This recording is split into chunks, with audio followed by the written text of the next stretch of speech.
Hey, what's up, man? Let's talk about how you carry yourself in conversations. We've all heard the common notion to fake it till you make it if you lack confidence. I see this to be quite common in a lot of people where they will want to sound more interesting and confident and approachable and exciting to speak to. And in order to do that, they choose to laugh extra loudly, speak extra loudly.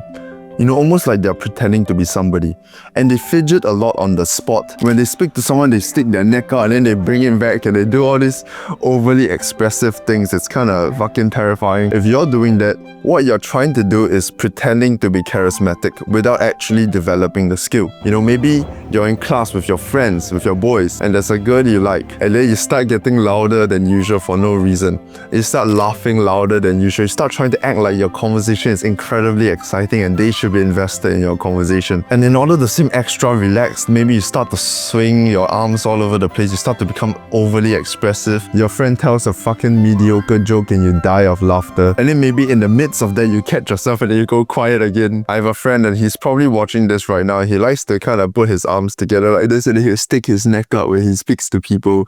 And then he'll stare at them for a while after making a joke or a statement or something like that. It's funny and weird, but you can make progress against this and you can actually fix how you carry yourself. So let's talk about why this happens. We'll go into a story and then I'll tell you how you can fix it. So usually this will stem from neediness, being uncomfortable in your own skin, and feeling like you have to pretend to be someone else or someone more confident and charismatic in order to get the approval and attention and affection, or to have people see you with more respect and admiration.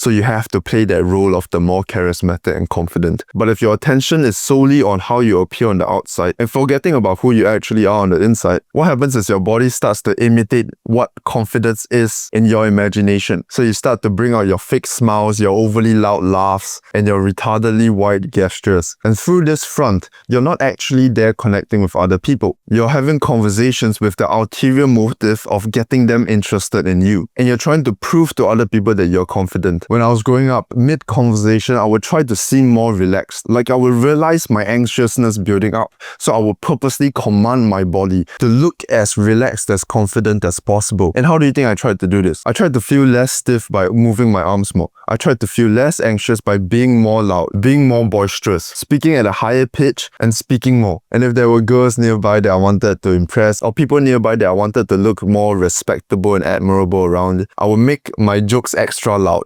I would laugh extra loud. My whole body jiggles as I walk, as I sway my arms more excessively all over the place to look more relaxed. And I thought I was showing I was confident because I'm relaxed and I don't care what people think, you know. And the truth is I did. And if I subconsciously do, my body will follow suit. I'll try to compensate for what I actually think about myself. It is unavoidable. Even if you manage to fake it for a while, how long can you really last? A few minutes before you start compensating? That's why the goal shouldn't be to look or appear a certain way, but to feel a certain level of comfort in your own skin and in conversation. The goal has to be to connect with the other person, to be present, to reduce your neediness, actually reduce your anxiousness, and not overly compensate or pretend to be something else in order to get a desired outcome. I think the idea for fake it till you make it for confidence is kind of terrible advice. I do think it would definitely help you in showing up, you know, getting yourself more exposure.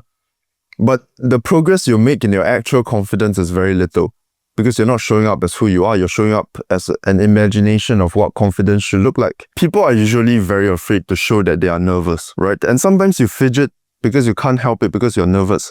And you shouldn't need to be ashamed of that. The difference between nervous fidgeting and then trying not to appear nervous fidgeting is two different worlds. If you are comfortable and you are aware you're nervous and you're not afraid of people finding out, you don't have to pretend like you're not. You will seem way less nervous than if you are actively pretending you're not nervous so nobody finds out. Because if you're pretending you're not nervous, you feel constantly in danger. Like you feel like you're an undercover cop. Like if somebody calls you out, you're fucked. So it's like life or death, you know. You don't want them to notice you're not nervous, so you act in all these retarded ways. And if you're comfortable in your own skin, you'll be like, alright, I'm nervous as fuck and they can see it, so what? I'm already here, I'm already speaking to this person, I'm already gonna do this thing, I'm here as who I am. Right now, being nervous as fuck is who I am. That's who I am right now. Unfortunately, I'm not the fearless, confident guy that I want to be right now. And don't get me wrong, I'll get there. But right now, we are that nervous guy, so we gotta deal with that. And we gotta sit in that and be okay with that. and be okay with other people finding out that you are nervous and afraid. Last week, I went up to catch up with a few old friends. It was me with 2 girls and 1 guy. And I remember they're asking me about this educational content creator business stuff. And they asked me about something. I'm not sure what it is, but I started to get really nervous about it. And then the guy turned to me and pointed out to the girls that, Vernon, you're getting very red. And I knew I was kind of fucking blushing and getting a little bit embarrassed.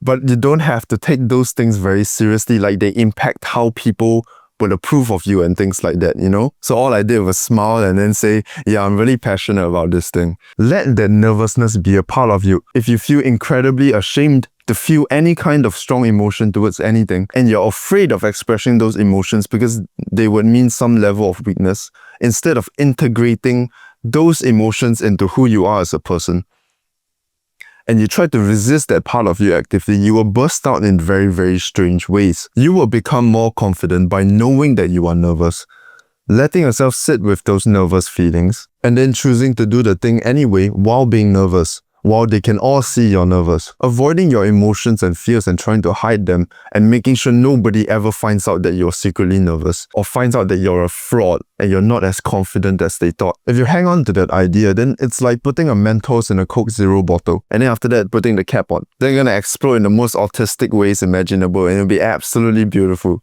And it's absolutely hilarious for me to watch. Fidgeting and shit because you're nervous is fine. The problem lies with pretending extremely hard that you're not. Either way, you should be fidgeting at least a little bit, it's completely human too. Can you imagine if somebody came over to speak to you and he's standing right in front of you like a fucking snowman? Now that's a lunatic. If you work on the inside, it will show on the outside. By the way, if you want everything you need to build social confidence put into one handbook, click the link in the description below. This one's simple and we can fix this fast. Mainly what you need is social exposure. You need more chances to show up around people with the deliberate intention of improving that skill of how you carry yourself and being more comfortable in your own skin and being okay to show that you are not as confident or as calm as you think people think you are. So the first step is to not feel ashamed of these nervous feelings or this anxiousness and sit with it and be okay with it. So now you're just going to be mindful of that. And just by doing that, you realize that you are way less fidgety already. Since you know that those emotions, those anxiousness and nervousness are going to come every time, don't resist it. Just let it come. That's what she said. Go into a social interaction knowing, alright, this shit's gonna come, that's what she said. And we're just gonna take note of it and just slow down and relax into it when it shows up. And to get better at relaxing into it, what you want to do is meditate every single day for at least 3 minutes. And as you get more social exposure, what you want to focus on is lowering your expressiveness. Now you already know that you like to explode into a lot of weird kinds of expressions. So you want to deliberately focus on catching yourself when that happens. Practice sitting in silence with other people. Practice speaking slower. Practice walking calmly and look in the mirror to see what that looks like. I know this sounds a bit weird, but it actually helps, alright? You gotta actually try it. You might find that if you're an incredibly anxious person, you like to bounce a lot or sway your arms excessively to look more confident. Practice walking in front of a mirror. Yeah, I know, it's autistic, but you are autistic, so that's what you're gonna have to do. Speak less and perform less. You don't have to fill up those silences, let them fill it up first. Learn to ask better questions and more open-ended ones so that you can let them do the talking and then you can sit there and practice doing the listening and being calm in your own skin and not having to start adjusting your shirt and stretching your face and all that and just listening to them. Letting them speak gives you time to collect yourself. So get them to speak and then let your nervousness rest and disappear and relax into the conversation. Get into the flow with the other person. If you find yourself to dissociate, you lose attention in what they're saying, maybe you start to evaluate how you appear from the outside or how people would think of you. This is what you do to bring your attention back into the present moment. You grip something tightly or you put your hands together tightly and you focus on those sensations. You focus on how your fingers feel against each other. You focus on how that feels. You focus on what you're seeing, what you're smelling, what you're hearing, and your attention will come back into that person. And every time you find yourself start to stray away, your attention span is absolutely molested, just find something to use one of your 5 senses on. Of course, don't lick the fucking table, you absolute retard. Third is to rebuild from the inside. Take care of your fundamental health. Are you sleeping and eating properly? What do you do with your spare time? Are you constantly doom scrolling and playing video games? That's unacceptable if you want to be a confident person. Meditation and journaling are absolutely fundamental for improving your mental health, and you're probably way too lazy to do them. You think you don't have to do them. because, there are plenty of mentally healthy people, charismatic, confident people who don't do them. Well, you're not them, alright? And you're already starting from the bottom of the barrel. They're already outside, and you're gonna need a ladder to get out of the barrel. They have no barrel to crawl out of. So you need extra assistance and extra effort to get you out of that barrel. But fundamentally, as long as you increase your social exposure and keep in mind of the things you want to improve, and catch yourself when you're about to do the excessive fidgeting or catch yourself overly expressing yourself, that's already gonna give you incredible progress in 1 to 2 weeks. You don't need to try to be super entertaining or interesting to be worth being around. You don't need to have confidence to deserve connection. It's not that these things aren't desirable. Of course they are. Of course we want to be confident. But if we think that we need them in order to get love and affection and deserve connection with other people, then we're going to start to perform them and fake them in order to improve our results around people. Presence comes to you when you stop trying to be impressive and start almost allowing yourself to be normal. Of course, I'm not encouraging you to stay weak or stay mediocre or anything like that. I'm telling you to allow yourself to be who you are right now. And you will get better, but you are who you are right now.